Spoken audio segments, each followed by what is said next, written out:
안녕하세요. 오늘도 나의 힘과 능력이 되시는 하나님을 바라보며 시작하는 목요일 아침입니다.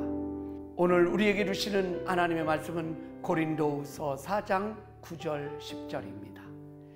박해를 받아도 버림받지 아니하며 거꾸로 들임을 당하여도 망하지 아니하고 우리가 항상 예수의 죽음을 몸에 짊어짐은 예수의 생명이 또한 우리 몸에 나타나게 하려 함이라. 아멘. 오늘의 말씀의 주제는 거꾸로 들임을 당하여도.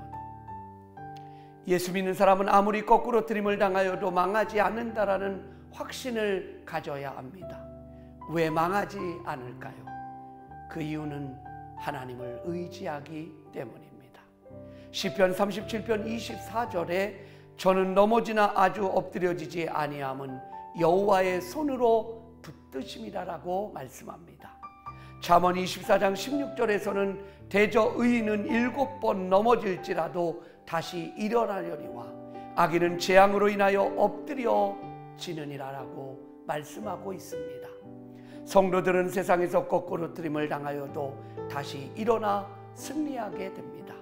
주님의 능력은 능치 못할 일이 없는 전능하신 하나님의 손길이기 때문입니다. 10절에 보면 우리가 항상 예수 죽인 것을 몸에 짊어짐은 예수의 생명도 우리 몸에 나타나게 하려 함이다라고 말씀합니다. 하나님께서는 항상 작은 자를 찾으십니다. 약한 자를 찾으십니다. 세상 사람들이 찾는 것과는 다르십니다. 하나님께서는 약한 자를 들어 강하게 하시기 때문입니다. 하나님께서는 언제 모세를 부르셨습니까?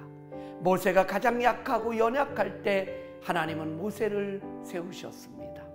미디안 광야 40년의 목동으로 있을 그때 모세는 더 이상 소망을 잃어버리고 약해진 그 상황에 있을 그때 하나님께서는 모세를 부르셨습니다.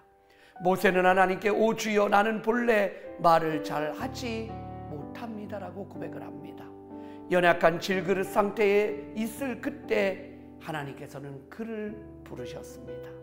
하나님께서 예레미야를 부르실 때도 마찬가지입니다. 나는 아이라 말할 줄을 알지 못합니다라고 고백을 합니다. 그러자 하나님께서는 너는 아이라 말하지 말고 내가 너를 누구에게 보내든지 너를 가며 내가 네게 무엇을 명령하든지 너는 말할지어다 라고 말씀하십니다.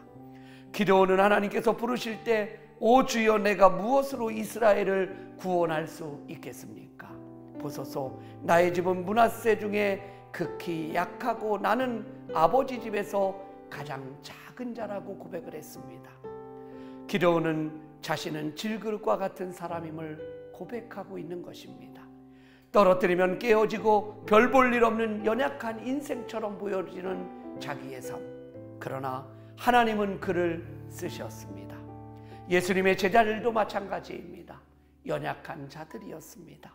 그러나 그들에게 하나님의 복음이 들어가고 성령의 충만한 은혜의 역사를 체험하게 될 때 그들은 어느 누구보다도 강한 자로 하나님이 기뻐하는 믿음의 자녀로 설 수 있게 되었습니다. 고린도후서 4장 11절 12절에 보면 우리가 살아있는 자가 항상 예수를 위하여 죽음에 넘어짐은 예수의 생명이 또한 우리를 죽을 육체에 나타나게 하려 함이라. 그런즉 사망은 우리 안에서 역사하고 생명은 너희 안에서 역사하느니라. 여기서 예수의 생명은 부활의 생명을 의미합니다. 사랑하는 성도 여러분, 오늘도 질그릇 같은 인생을 새롭게 하시고 능력을 주시는 주님을 바라보며 달려가는 복된 하루가 되기를 간절히 소망합니다. 사랑합니다. 축복합니다.